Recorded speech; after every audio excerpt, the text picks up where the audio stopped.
This little intro is dedicated to the 4 lads who were in the same screening as me for this movie, who threw popcorn all over the place and left the absolute state in the cinema. You're the scum of the earth. So Yardie is the directorial debut of Idris Elba and tells the story of Dennis, who was a young man in Kingston and after a life-changing tragedy moves to London and ends up getting involved in the gang and drug culture involved in London at that time, and that provides us with our story for Yardie.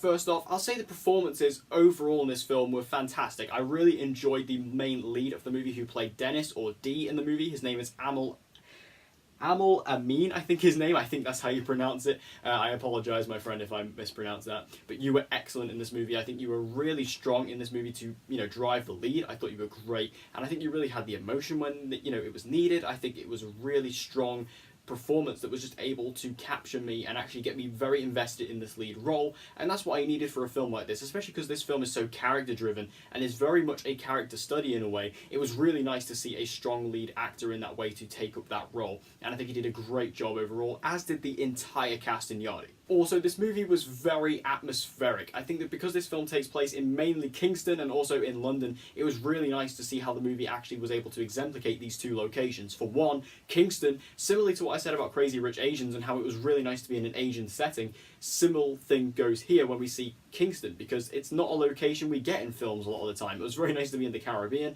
because when we're there, it's very bright, it's very colourful, it's vivid, and again, it feels very different to many other locations that you get in pretty much every other film that exists. And then we move over to London, and it's very dark, it's grimy, it's smoky, it feels horrible to be there, and it's very interesting, because this movie takes place when it's in Colombia, it's in the 70s, or in Kingston, sorry, it's in the 70s. I keep wanting to say Colombia for some reason.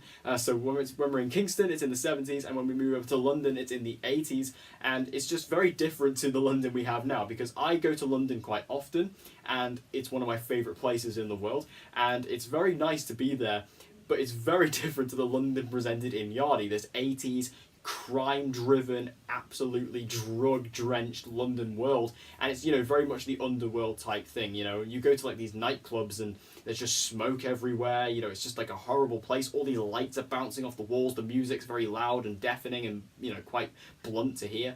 So again, it's very atmospheric. It brings you into both of these locations very, very well. And it was one of my favourite things about this movie, is just settling you into the atmosphere and bringing you into these worlds. It was very immersive. However, this movie tends to be very unfocused a lot of the time. I think that this film doesn't really understand the fact that it needs to actually focus on the characters and the story a little bit more to drive it forward, because at the core, this movie does have a pretty good story. I quite enjoyed the story of it on the whole, but the movie doesn't really focus on it. It kind of feels like it's not actually there in the action, more like it's got like a bird's eye view, and it's just kind of the camera's hovering these events. It's not really getting into it, and it just kind of felt like the movie wasn't really committed to actually showing these characters and the full emotion and the full depth of the story. And it was quite a shame, because this film really could have been a real emotional, personal story, but like I said, the film is kind of unfocused in that sense, and I found that quite distracting and also quite hard sometimes to follow the story, because you don't quite see what's going on, because again, this film and the cameras, they don't get in there.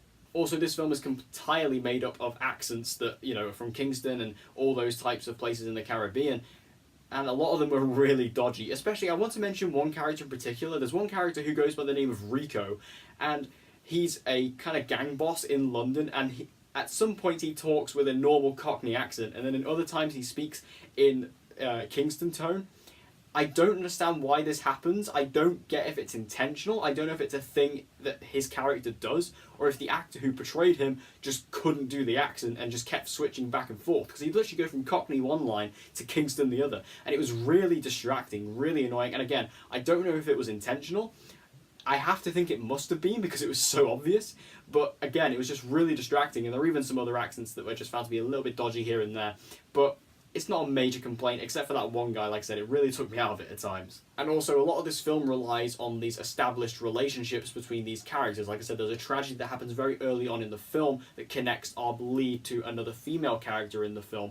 And they're supposed to have a lot of history, they're supposed to have a lot of time together, but the film kind of has a 10-year time jump, and you don't see where these characters went, and you even don't see their past at all. So it's just kind of like you have to assume these characters have had a long history together, because the movie tells you they do, but it doesn't show you. And it's quite annoying in that sense, because you have to just kind of go along with it. And again, it kind of feels like these characters have just met for the first time, and you don't really know that these characters have had such a long history together because the film doesn't show you.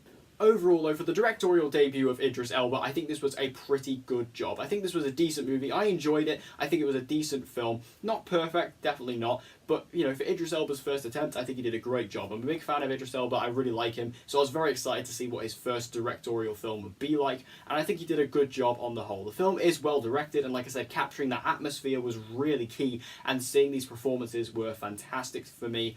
Like I said, there are a couple of problems, like it feels a bit unfocused, unestablished relationships, a couple of dodgy accents here and there. But overall, I enjoyed Yardie. I thought it was a decent film, and I think Idris Elba did a good job for his first directorial feature film. So did you guys see Yardie? If you did, make sure you tell me what you thought about it. Did you like it? Did you hate it? Let's have a conversation about this movie in the comment section down below. And as always, guys, if you want to see more movie reviews from me, be sure to subscribe, and I hope to see you guys again in my next video.